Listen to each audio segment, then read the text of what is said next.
आप सभी लोगों का स्वागत है फिर से एक बार ड्रोन क्रिक जोन में। आशा करता हूँ सभी लोग सही सलामत होंगे। तो चलिए शुरू करते हैं आज का वीडियो, जहाँ पे आज जो फाइनल मुकाबला था और आईसीसी चैंपियंस ट्रॉफी का ये जो 9वां संस्करण था, इसका मुकाबला एक बहुत ही तगड़ा टीम, दोनों ही एक जबरदस्त टीम इस जो टूर्नामेंट में खेले थे, दोनों ही टीम एक जबरदस्त अंदाज में खेले थे। तो इसलिए यह मुकाबला और भी ज्यादा महत्वपूर्ण था, क्योंकि कौन जीत सकते। भारत एक अनबिटन रन पे था, यह फाइनल मुकाबला जीतना था। टॉस फैक्टर था, लेकिन हालांकि देखे तो मैट हैंडी खेले नहीं, क्योंकि चोटिल होने के कारण उनके जगह पे कौन खेला, नथान स्मिथ, जैसे कि प्रीव्यू में बताया था। और टॉस न्यूजीलैंड ने जीत के पहले बल्लेबाजी करने का फैसला, ऐसा था कि पिच ड्राई सा दिख रहा था और वहां पे ऐसा लग रहा था थोड़ा बहुत स्लोइस सा पिच, जहां पे स्पिनर्स किफायती गेंदबाजी कर रहे थे, अच्छी खासी कारगर साबित हो रहे थे। वहां पे न्यूजीलैंड ने एक आक्रामक शुरुआत किया था रचिन रविंद्र ने, वहां पे कुछ कैचेस भी छूटे थे। एक श्रेयस अय्यर के हाथ से स्क्वेल के दरमियान कैच छूटा था, एक वहां पे देखे तो शामी का कॉटन बॉल चांस जैसे कि ट्रेविस हेड का था, तो वैसा ही। लेकिन आज बड़ा स्कोर बना नहीं पाए, सिर्फ रचिन रविंद्र ही थे, थोड़ा बहुत तेजी से रन बटोर रहे थे।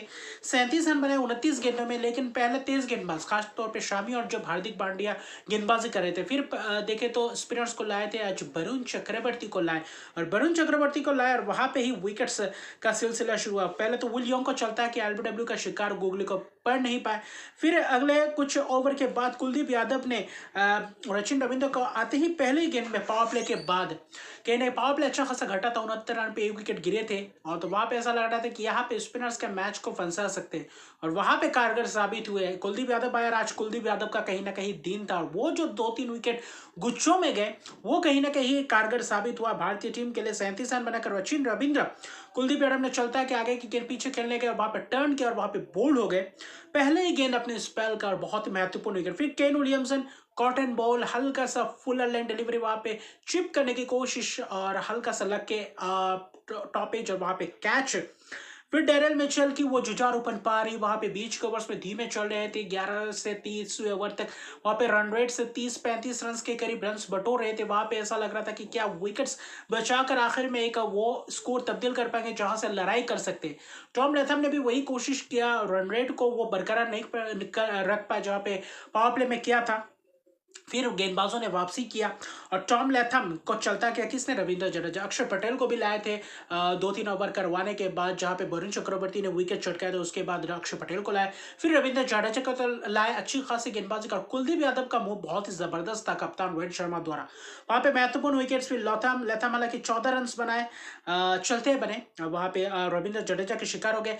आज के दिन एक ही स्वीप खेला था, फुल एंड डेरी पे वहां पे स्वीप खेलने कर वहां पे एलबीडब्ल्यू का शिकार। फिर ग्लेन फिलिप्स की थोड़ी बहुत लड़ाई किया, थोड़ा बहुत रन और पार्टनरशिप बनाने की कोशिश, क्योंकि सलामी जोरी के बीच 57 रन की पार्टनरशिप, उसके बाद वो पार्टनरशिप से लगे नहीं। फिर एक 57 रन की पार्टनरशिप एक और फिलिप्स और मिचेल के साथ लगा, बीच लगा, जहां से लग रहा था कि रन रेट यहां से बना सकते, वहां पे विकेट से चटका रहे थे, क्योंकि वहां पे ग्लेन फिलिप्स को चलता है कि वरुण चक्रवर्ती आए, बोल्ड किया जबरदस्त अंदाज में, गुगली को पढ़ नहीं पाया, 34 रन बनाया।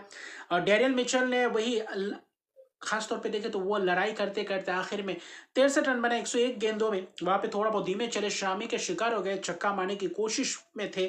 फिर माइकल ब्रेसवेल की एक पारी आती है आखिर में, जो एक कहीं ना कहीं महत्वपूर्ण पारी, आखिरी के जो पेस बॉलर थे 43वें ओवर के बाद, जहां पे तेज गेंदबाज हार्दिक पांड्या और शामी था, उसके ऊपर कहीं ना कहीं करारा प्रहार किया, और माइकल ब्रेसवेल की एक महत्वपूर्ण पारी, कहीं ना कहीं एक जबरदस्त पारी, 40 गेंदों में 61 की पारी, 53 रन बनाए। हालांकि डेरिल मिचेल की वो जुझारूपन पारी के बाद माइकल ब्रेसवेल की वो जो आखिरी के 10 ओवर में करीबन करीबन वो जो अगर देखे तो करीबन करीबन 79 रन जोड़े, खासतौर पर आखिरी 7 ओवर में 67 रन, वो कहीं ना कहीं ऐसा लग रहा था कि भारत के खिलाफ महंगा पड़ जाएगा यह फाइनल, क्योंकि 250 प्लस रन इस पिच पे कहीं ना कहीं ये मुश्किलात खड़ा कर सकती है। हालांकि 250 रन बनाए, 251 रन बनाए 7 विकेट के नुकसान पे, और माइकल ब्रेसवेल की 40 गेंदों में 53 रन की एक शानदार अर्धशतकीय पारी, महत्वपूर्ण पारी, जहां पे ब्रेसवेल और सेंटनर खासतौर पे देखे तो डेरिल मिचेल के बीच एक 46 रन की पार्टनरशिप, वहां पे छोटी छोटी पार्टनरशिप लग रहे थे, लेकिन वो आखिरी के 6-7 ओवर कहीं ना कहीं वापसी किया न्यूजीलैंड ने, वहां पे 251 रन लगाए। एक ऐसा था कि वहां पे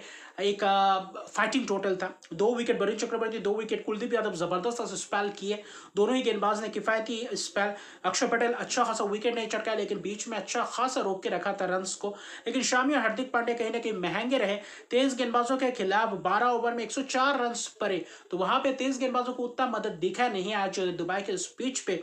और वहां पे Ravindra Jadeja 10 over 30 run 1 wicket, जबरदस्त स्पेल और जबरदस्त विकेट टॉम लैथम का उस दौरान वहां पे ब्रेक थ्रू दिलवाया, पार्टनरशिप पनप रहा था।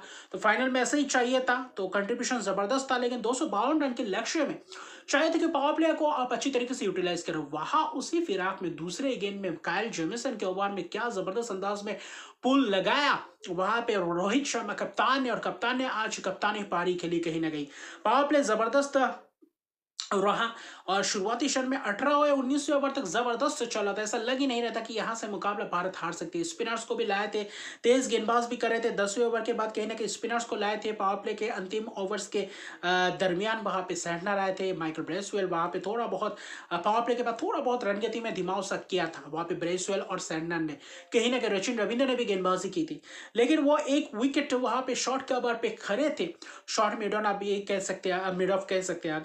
ग्लेन फिलिप्स के एक हाथ से एक छलांग, इलेक्ट्रीफाइंग कैच, और आज भी वही एक कैच कहीं ना कहीं 31 रन बनाए। शुभमन गिल थोड़ा बहुत धीमे खेल रहे थे, पार्टनरशिप शर्त की साझेदारी था।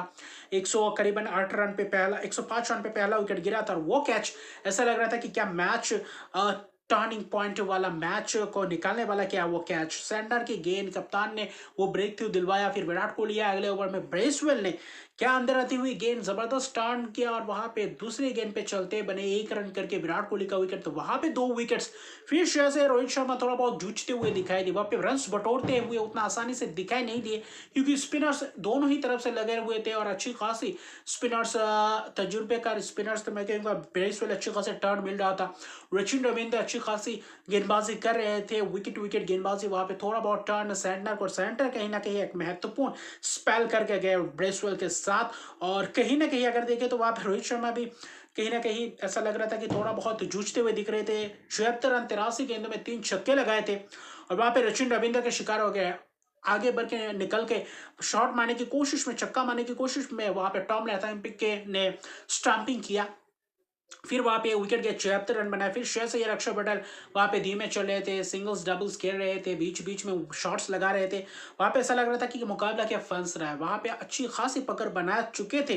कहीं ना कहीं वो जो 15-17 रन के अंदर अंदर 3 विकेट गिर गए थे, और टॉप ऑर्डर के तीनों विकेट उस वक्त पूरी तरीके से मैच का रुख पलट दिया था। वहां पे श्रेयस अय्यर और अक्षर पटेल जूझ रहे थे। फिर जहां से लग रहा था कि शॉट्स मारते हुए एक छक्का भी लगाया था, कैचेस भी छूट रहे थे जेमीसन के हाथों से। फिर वहां पे 44 पे थे। फिर वहां पे कैच सैंटनर ने गेंदबाजी की, और वहां पे शॉट फाइनल के हाथों कैच, और क्या जबरदस्त कैच सचिन रविंद्र द्वारा। आज फील्डिंग कुछ दिखे, कुछ कैचेस भारतीय खिलाड़ियों ने भी कैचेस मिस किए, और वहां पे न्यूजीलैंड के ने भी वही किया। फिर अक्षर पटेल ने थोड़ा बहुत साझेदारी को निभाया, और वहां पे एक अच्छी खासी वहां पे साझेदारी चाहिए, तो वहां पे 60 रन की करीबन महत्वपूर्ण वो साझेदारी। फिर वहां पे कौन है, श्रेयस अय्यर के जाने के बाद आए केएल राहुल, और केएल राहुल की फिर से एक और बार वही पारी जो ऑस्ट्रेलिया के खिलाफ खेला था, महत्वपूर्ण पारी। अक्षर पटेल का विकेट चटका, माइकल ब्रेसवेल ने छक्का मारने की फिराक में थे, लॉन्ग ऑफ के हाथों कैच दे बैठे। श्रेयस 48 रन बनाकर चलते बने, एक अच्छी खासी पारी, 29 रन अक्षर पटेल। लेकिन केएल राहुल के फिर तजुर्बेकार खिलाड़ी आज वही पारी खेला जो ऑस्ट्रेलिया के खिलाफ खेला था। 40-50 रन चाहिए थे, वहां पे आकर एक अच्छी खासी पारी को संभाला। और जब कहीं ना कहीं वहां पे 70 रन के करीब चाहिए था, रन बॉल के करीब चाहिए था, वहां पे चाहिए था कि विकेट्स को बचाए रहकर रन आसानी से आ सकते। वहां पे केएल राहुल ने भी जैसे दिखाया, अच्छी खासी सिंगल्स डबल्स भागे, कुछ छक्के भी लगाए, कुछ चौके भी लगाया, और आखिर में हार्दिक पांड्या ने भी कोशिश की थी एक चक्का चौका लगाकर। फिर वहां पे काइल जेमिसन के शिकार हो गए, और फिर वहां पे आखिरी के 2-3 ओवर में रन करीबन 9-10 रन 11 रन चाहिए था, वहां पे औपचारिकता ही था। और वही 49वें ओवर के आखिरी गेंद में जाकर जडेजा है, हार्दिक पांड्या के विकेट गिरने के बाद, और जडेजा ने चौका लगाकर स्क्वायर के दरमियान वहां पे चौका लगाकर मैच जीता। मैच ही नहीं, आईसीसी चैंपियंस ट्रॉफी 2025 का खिताब भी भारतीय टीम ने अपने नाम किया, और 12 साल बाद चैंपियंस ट्रॉफी का खिताब आया। और आईसीसी चैंपियंस ट्रॉफी ये तीसरी टाइटल है आईसीसी चैंपियंस ट्रॉफी भारत के पास, तो ये एक अच्छी खासी है। और लगातार 2 आईसीसी ट्रॉफीज जीत चुके, जो कि 2024 के टी20 वर्ल्ड कप, और अभी फिलहाल कप्तानी रोहित शर्मा के कप्तानी के दौरान वहां पे आईसीसी चैंपियंस ट्रॉफी का भी खिताब भारतीय के टीम के पास है। और अभी फिलहाल आईसीसी ट्रॉफीज की बात करें तो वहां पे 2 वर्ल्ड कप है, 3 आईसीसी चैंपियंस ट्रॉफी है, और 2 टी20 वर्ल्ड कप है, यानी कि करीबन देखें तो 7 आईसीसी ट्रॉफीज भारतीय टीम के पास आ चुका है। तो अभी भी आने वाले हैं, और भारतीय टीम की एक जबरदस्त जीत 4 विकेट से मुकाबला जीता, 49वें ओवर में जाकर ये चेस पूरा किया और केएल राहुल की एक 34 रन की एक शानदार नाबाद पारी और आखिर में केएल राहुल और शमी के पास जो